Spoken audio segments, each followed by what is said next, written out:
Each morning, the universe exhales, and so do you, not by coincidence, but by a rhythm, ancient, sacred, and unseen. The brushing of your teeth, the quiet sip of tea, the thought you return to each day like a forgotten prayer. All these small rituals are not insignificant. They are the turning gears of your becoming, the soft murmurs of destiny weaving itself through your fingertips. We tend to believe that transformation arrives in grand awakenings, but often it is born in silence, in the unnoticed, repetitive grace of daily life. Even your struggles, your doubts, the weight you carry are not random intrusions, but necessary pauses in the music, a rest note in the symphony you are composing with every breath. And perhaps, just perhaps, what you do in the ordinary is the very thread from which the extraordinary is spun. You are not lost. You are being shaped by the rhythm only eternity remembers. Let us begin not with ambition, but with attention. For it is not in the grand schemes or towering goals where life whispers its deepest truths, but in the gentle repetition of the everyday. You see, we have a strange relationship with the ordinary. We dismiss it, we walk right past it. And yet, the divine is never distant. It hides in the most unassuming gestures. Think of how the body breathes even when you forget to. Think of how the sun arrives each morning not because it must, but because it is its nature to rise. This is the beauty of rhythm, of constancy, of ritual. And your daily habits, those soft, seemingly insignificant motions, are not distractions from your purpose. They are the very threads from which purpose is woven. When you rise in the morning and make your bed, you are not just tidying fabric, you are declaring to the world and to yourself that order is possible amidst chaos. When you drink a glass of water with presence, you are not just quenching thirst. You are honoring the body as a vessel for something much greater. These little acts, repeated without drama, become like prayer beads in the hand of the cosmos, each one a sacred reminder that life is not a race to a peak, but a spiral, unfolding in patterns, returning us again and again to the present moment. We often hunger for breakthroughs, for thunderclaps of revelation. But more often than not, the universe moves in whispers. It is in the daily rituals where the soul learns to hear. These habits are not cages but containers, holy structures that hold your becoming. Without them, we drift. With them, we root ourselves in something timeless. Even when the mind is scattered, a small habit can be an anchor. Lighting a candle, stretching in silence, writing a sentence in a journal. These are not chores. They are invitations. They invite us back to ourselves. And in returning to ourselves, we touch something larger, a harmony, a presence, a current flowing just beneath the noise of our thoughts. You might say, but it's just brushing my teeth, or it's only walking the same road to work. Yes, but is it just that? Or is it the dance of repetition itself that keeps the universe spinning? The tide moves in and out, the moon wanes and waxes, the heart beats again and again. Why should your becoming be any different? There is a kind of sacredness in returning, in doing again what you did yesterday, but doing it with just a little more awareness, a little more love. Because the truth is, nothing is ever quite the same. Even in the repetition, you are changing. You are not the same person who stood there yesterday, and so the ritual becomes a mirror, a place to notice, to feel, to remember what it means to be alive. And the miracle is this. When you treat your habits as sacred, your life begins to feel sacred. The mundane reveals its magic. And slowly, without striving, you begin to sense that the divine has always been here, waiting not in the future, but right now, in this breath, in this step, in this small but intentional act. So do not look only to the mountaintops for your awakening. Bend your ear to the quiet rhythm of your daily life.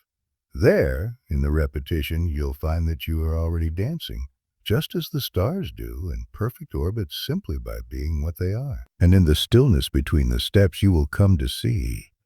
Habit is not what you do, it is who you are becoming. It's a curious thing, isn't it? The way we long to change, to evolve, to become something more. And yet, we look for that transformation in bursts, in dramatic moments, as though the universe owes us a revelation wrapped in thunder. But the deeper truth is far less theatrical and far more beautiful. Real, lasting change does not crash into us like a wave. It settles in like dust, quietly through the slow, sacred rhythm of repetition. Each day you make choices. Some are loud, most are quiet. You reach for your phone instead of stillness. You speak with kindness or you don't. You walk or you sit. And these small decisions, often made without notice, begin to stack, not like bricks in a wall, but like notes in a melody, shaping the music of who you are becoming.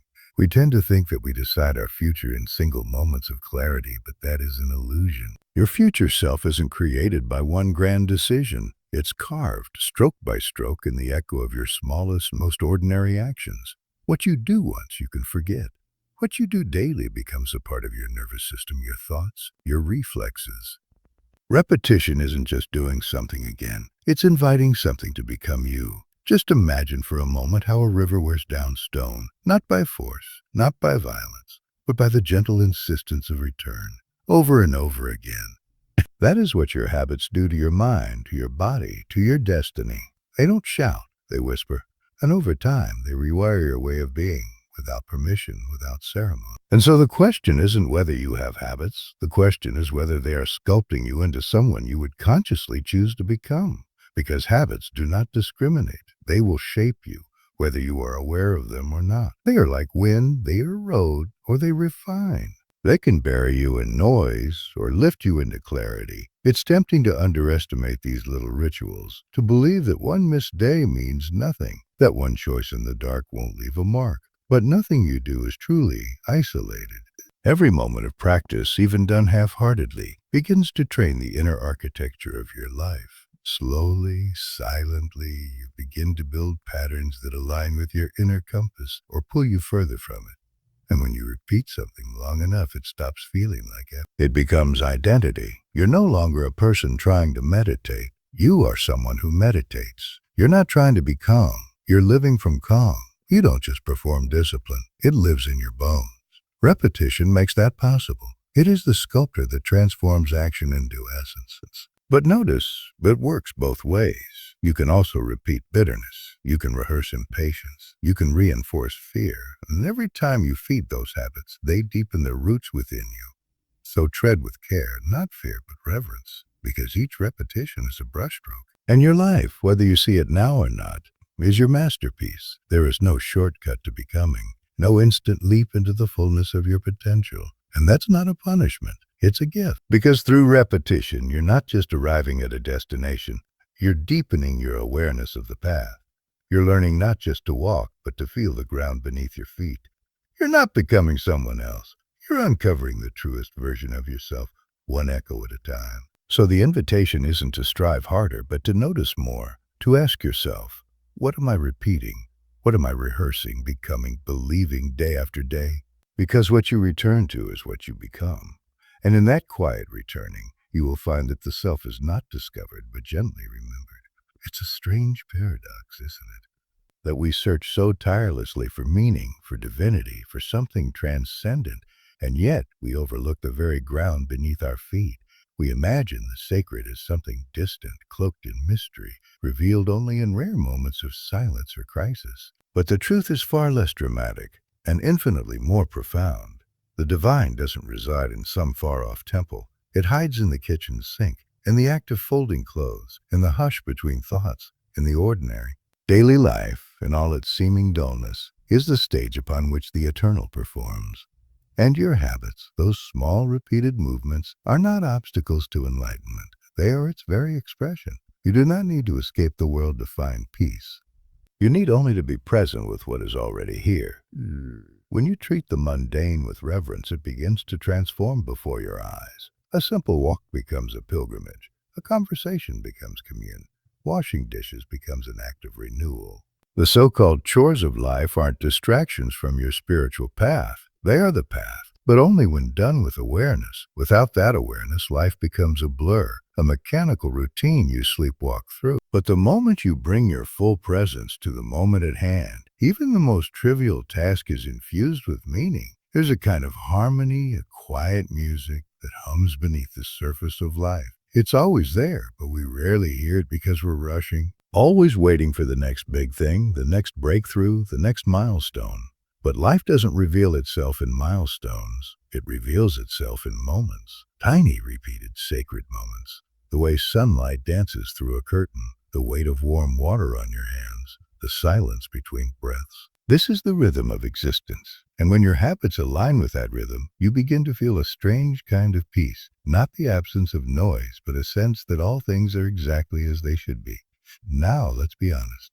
Chaos still exists. Some days are hard. Some habits feel tedious. Some moments ache with repetition. But even the chaos is part of the music. Even the silence, the confusion, the longing, all of it plays a role in the unfolding symphony of your life. What we call disorder is often just a part of the composition we don't yet understand. When you hold your habits as sacred, even the imperfect ones, you start to see the beauty in what once felt meaningless. You don't need to force clarity. It arises naturally when you are still enough to notice, and your daily habits, when rooted in intention, help you become still. They create a space for awareness to bloom. Through them, you cultivate the ability to find wonder in the ordinary. You become more than efficient. You become alive. You see, it's not that your life lacks magic. It's that the magic is woven so tightly into the fabric of the mundane that we often miss it.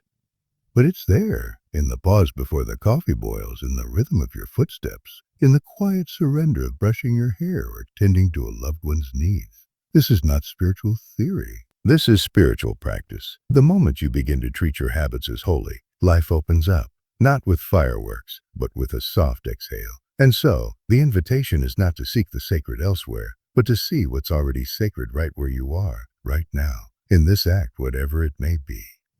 Your habits are not cages, they are rituals.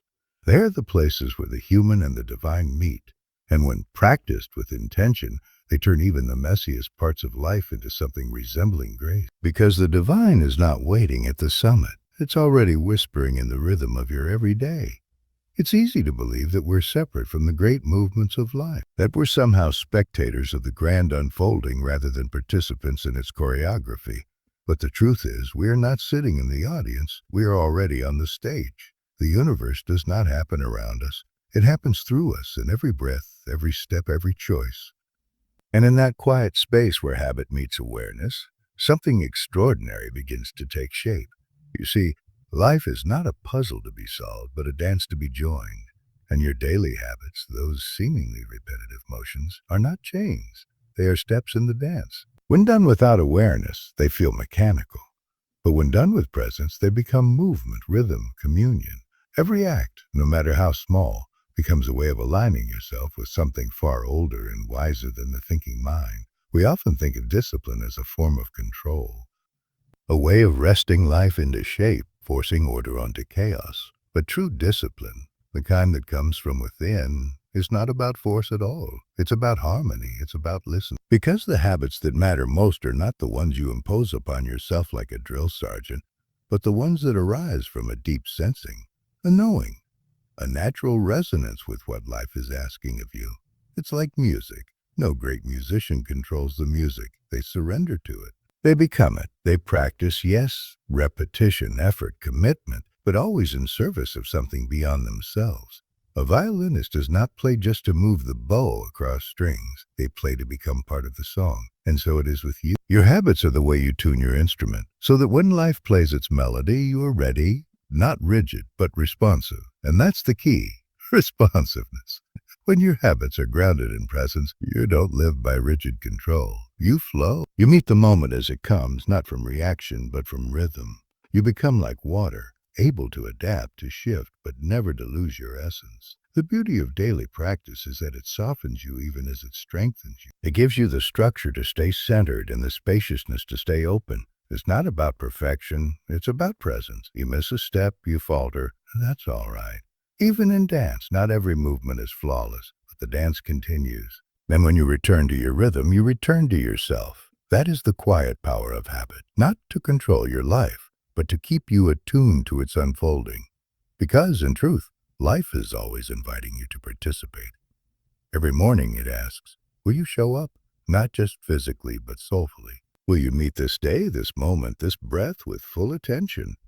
And when you do, when your habits become not obligations but expressions of alignment, you begin to feel something subtle and astonishing. You begin to belong, not to a role, not to a system, but to the dance itself. You move with life, not against it. You begin to recognize that everything, your rituals, your routines, even your resistance, has its place in the choreography. And rather than striving to control the dance, you surrender to its music. You become a living instrument for the sacred pulse of existence. And in that surrender, something beautiful happens. Peace is no longer a place you try to reach. It becomes the ground beneath your feet. Because when you finally let your habits move in rhythm with the universe, you stop chasing the dance and realize you have been the dance all along.